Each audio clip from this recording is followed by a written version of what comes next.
Sebelum itu, video ini dapat terselesaikan atas kerjasama dari teman-teman semuanya. Mereka adalah Mas Jamil, kemudian di sebelahnya ada Mbak Fitria, kemudian di sebelahnya lagi ada Mbak Umi, ya. Kemudian di bawahnya ini ada siapa? Oh, Mbak Farah. Kemudian yang terakhir nih di sini Mas Alif dan saya sendiri Aditya Sedianto.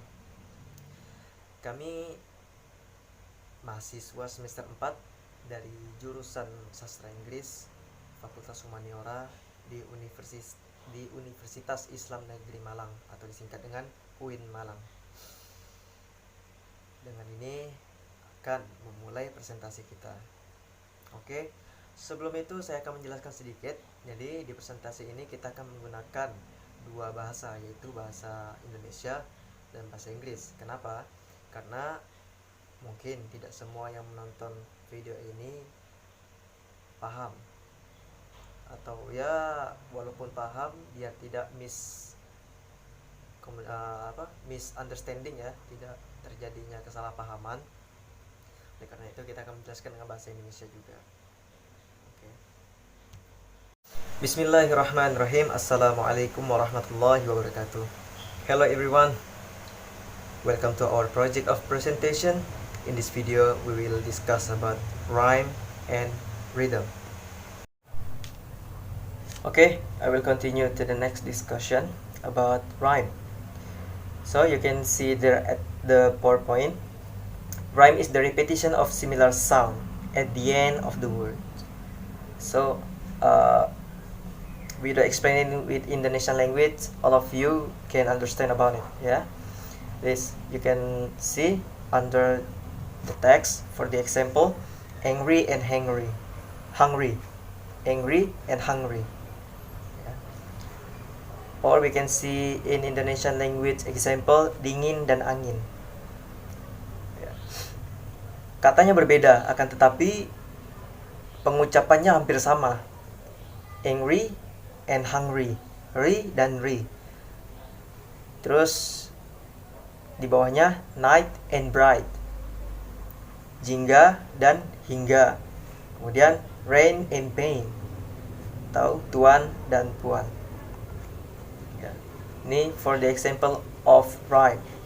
So we can see at the next of slide that are the types of rhyme and example. The first type is end rhyme. What is end rhyme? End rhyme is the rhyme is at the end of a line of poetry. Jadi yang tipe pertama itu end rhyme, yaitu rhyme yang berada di akhir garis, bukan akhir garis ya, akhir kalimat dalam sebuah puisi itu loh. Ya, langsung saja. We can immediately look at the example. I do not like green eggs and ham. I do not like them, same I am. Jadi ini ada there are two sentence, akan tetapi dalam dua ini itu masuk ke satu ini ya, bukan di setiap kotak ini bukan berarti beda ini. Satu puisi, akan tetapi di ini aja ditandai dengan dua kotak. The first line, I do not like green eggs and ham. Ham. Yang kedua, I do not like them, same I am. Dari garis pertama, the first line, ham, and the second line, am. They have similar sound. Okay. For the example in Indonesian language, di sana basah dan dingin, dan ku tak ingin kau masuk angin. Ya, the first line, we can listen, kita bisa dengar bahwasanya dingin itu sama dengan pengucapannya dengan di baris kedua, angin, dingin dan angin sama ya. Ya, hurufnya berbeda, akan tetapi pengucapannya agak sama. Okay, we can continue to the next type. Okay, pardon me, we can continue at the second types. The second types is internal rhyme. What is internal rhyme? Internal rhyme, that is the rhyme is within a single line of a poem. Jadi berbeda dengan end rhyme, kalau sedangkan end rhyme itu kan dalam suatu puisi, ya. Sedangkan internal rhyme itu dalam satu sajak ya, satu baris saja. For the example, once upon a midnight dreary, while I pondered weak and weary. We can see before the commas here, dreary, the sounds is similar like weary. Yeah, you can get it. For the second example, we can take it in Indonesian language. Di masa kelam, aku selalu terbangun di saat malam. Di antara kelam dan malam itu mempunyai suara pengucapan yang agak sama ya. Itu termasuk dalam internal rhyme. Okay, pardon me if I make many mistakes when I speak in an English language, because Indonesian language is my first language, is my language. So when I speak with other language is so weird. Okay, I say thank you. We can continue to the next speaker. Well, right now I will explain about rhythm. Rhythm in a nutshell described as speed and pace of a poem. It is created by the pattern of stressed and unstressed syllables. Intinya, rhythm adalah irama dan kecepatan sebuah puisi. Ini disebabkan oleh adanya pola suku kata yang ditekankan dan tanpa tekanan. Ini bermaksud untuk memperjelas makna dari puisi tersebut. On the next slide, it says, rhythm refers to repeated sounds and it gives effect to reader intention. That means, irama mengacu pada bunyi berulang-ulang alias syllables dan akan menarik para pembaca. There are many types of rhythm. Those are, the first one is lamb. It has 2 syllables with raising meters. As example, a word exams. It has stressed syllables in the end. Right? The second one is trushi. It has same 2 syllables, but it has falling meter. The example word is flower. Ini mempunyai syllables yang ditekankan pada awal kata. Kemudian, we have spundi rhythm. It also has 2 syllables with syllables yang ditekankan secara berurut-urut. As examples, handshake.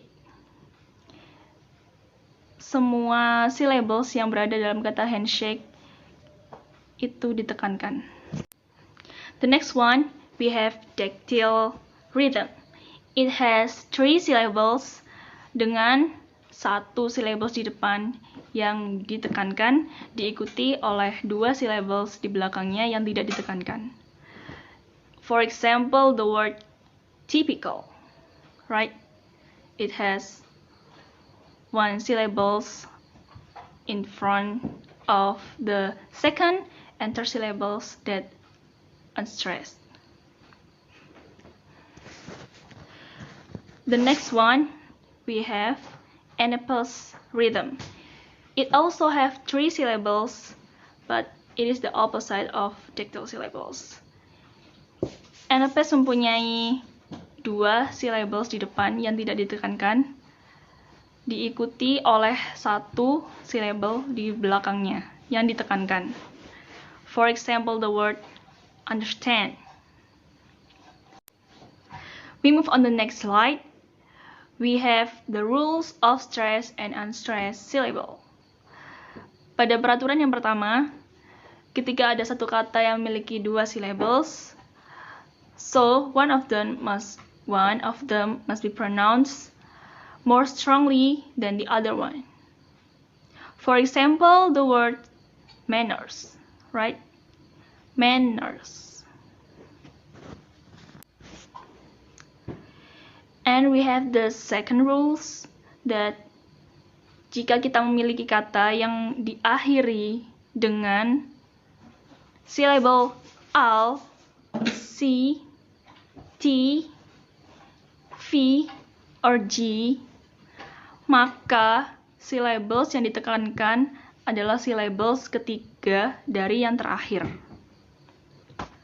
Sebagai contoh, kita ambil sebagai contoh di sini generology.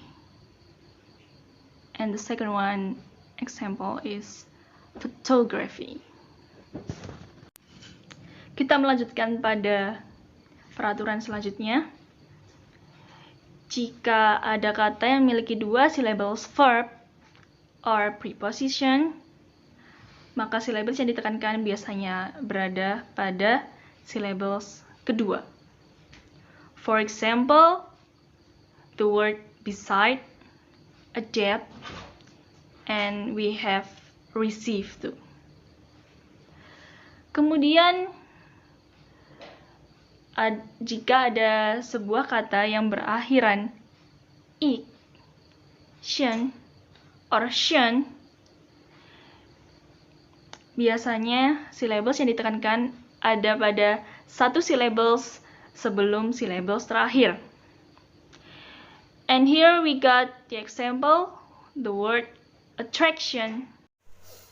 Sebelum itu, video ini dapat terselesaikan atas kerjasama dari teman-teman semuanya. Mereka adalah Mas Jamil, kemudian di sebelahnya ada Mbak Fitria, kemudian di sebelahnya lagi ada Mbak Umi, ya.